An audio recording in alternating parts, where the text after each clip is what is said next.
Luis Garavito, a name that sends chills down the spine of anyone familiar with his crimes, was born on January 25th, 1957, in Genova, Quindio, Colombia.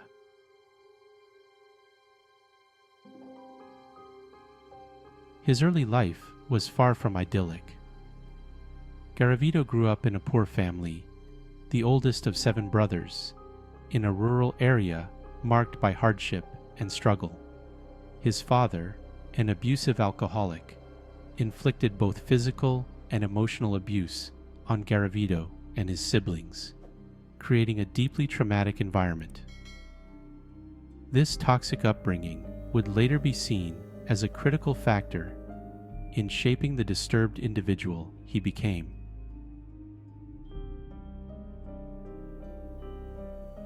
Colombia, during Garavito's youth and the years of his crimes, was a country mired in violence and political turmoil.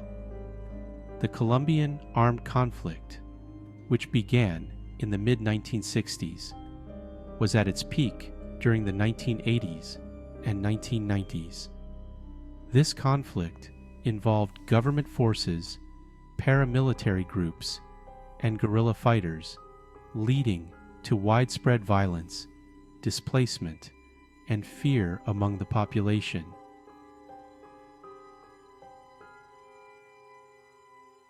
Amidst this chaos, Luis Garavito embarked on his horrifying crime spree, preying on the most vulnerable members of society, children who had already been abandoned or overlooked by a society in crisis.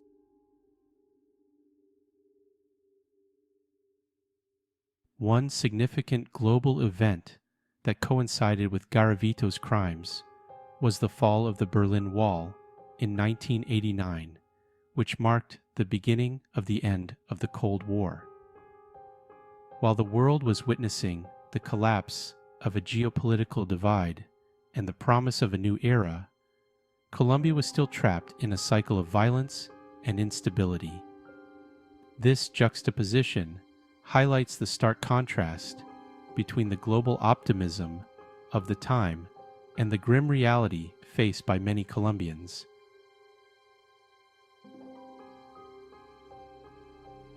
As Garavito roamed the streets of various Colombian towns and cities, he used a range of disguises to avoid detection.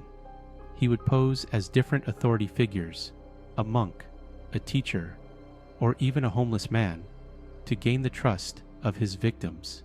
His targets were often young boys from poor families or those living on the streets, who were easily lured by his promises of money, food, or work.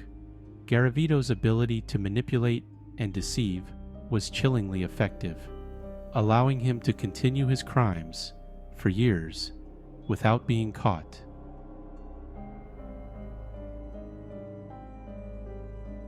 One particularly tragic case occurred in the town of Villavicencio, where Garavito, dressed as a monk, approached a group of boys playing soccer. He offered them sweets and the chance to earn some money, a tempting offer for children who lived in poverty. One boy, trusting the man in the religious garb, followed Garavito, unaware that he would never return to his friends. Days later, the boy's lifeless body was discovered in a remote area, bearing the marks of Garavito's brutality.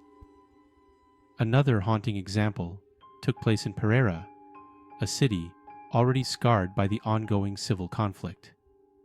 Garavito, this time posing as a charity worker, approached a young boy who had been left to fend for himself on the streets. Promising the child food and shelter, Garavito led him to an isolated location on the outskirts of the city. The boy, like many others before him, became another victim of Garavito's horrifying spree.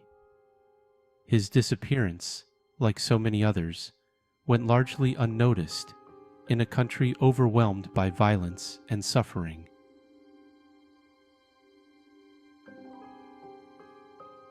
The sheer scale of Garavito's crimes remained hidden for years as he moved from town to town, eluding capture.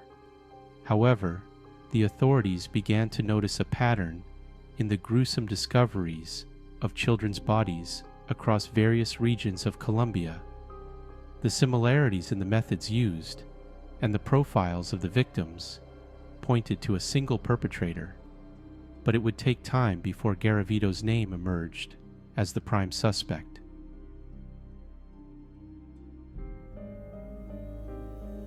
The breakthrough came on April 22, 1999, when Luis Garavito was finally captured in the city of Villavicencio. His arrest occurred when he attempted to assault another young boy, an act that ultimately led to his downfall. The boy managed to escape and report the incident to the police, who quickly apprehended Garavito.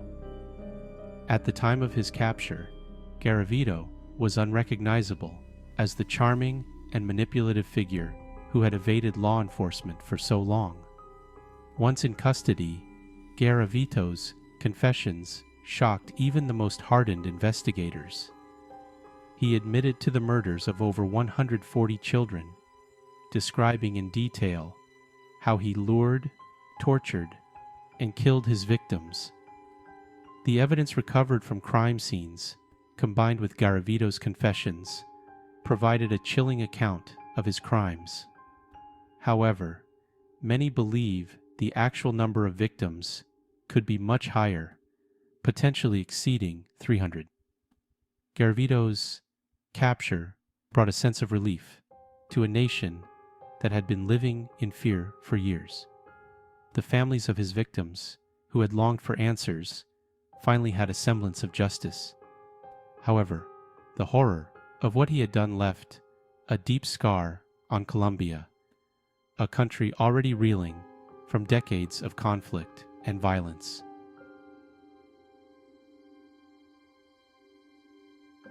As the world grappled with the magnitude of Garavito's crimes, experts and psychologists sought to understand what could drive a person to commit such heinous acts. Several theories have emerged, each offering a different perspective on the forces that shaped Garavito's dark path. One theory focuses on Garavito's traumatic childhood. The abuse he suffered at the hands of his father, coupled with the neglect and violence that permeated his early life, likely had a profound impact on his psyche. Some psychologists suggest that Garavito's crimes were a twisted attempt to exert control and power, something he lacked during his formative years. The violence he experienced as a child may have warped his sense of morality, leading him to view his victims not as children, but as objects to be used and discarded. Another theory examines the broader social and political context of Colombia during the time of Garavito's crimes. The Colombian armed conflict created an environment of lawlessness and impunity where violence was a daily occurrence, and the most vulnerable were often left unprotected. In such a chaotic setting, individuals like Garavito could operate with little fear of being caught. The conflict also created a sense of despair and hopelessness among the population, which may have made it easier for Garavito to find and exploit his victims. Some experts also speculate that Garavito may have suffered from severe psychological disorders. His ability to charm and manipulate, along with his complete lack of empathy, suggests a possible personality disorder, such as antisocial personality disorder or psychopathy. These conditions, combined with his traumatic upbringing, could have contributed to his capacity for extreme violence. Despite the numerous theories, the true nature of what drove Luis Garavito to commit such atrocities may never be fully understood. His crimes are a stark reminder of the depths of human depravity and the importance of safeguarding the most vulnerable in society.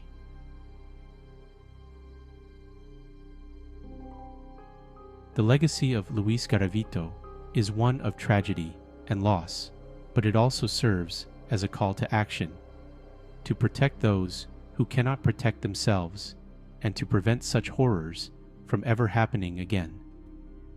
As we look back on the life and crimes of Luis Garavito, we are left with more questions than answers. What makes a man commit such unspeakable acts? How can society prevent others from following in his footsteps? These are questions that will continue to be asked for generations to come as the world tries to make sense of the darkness that once gripped Colombia.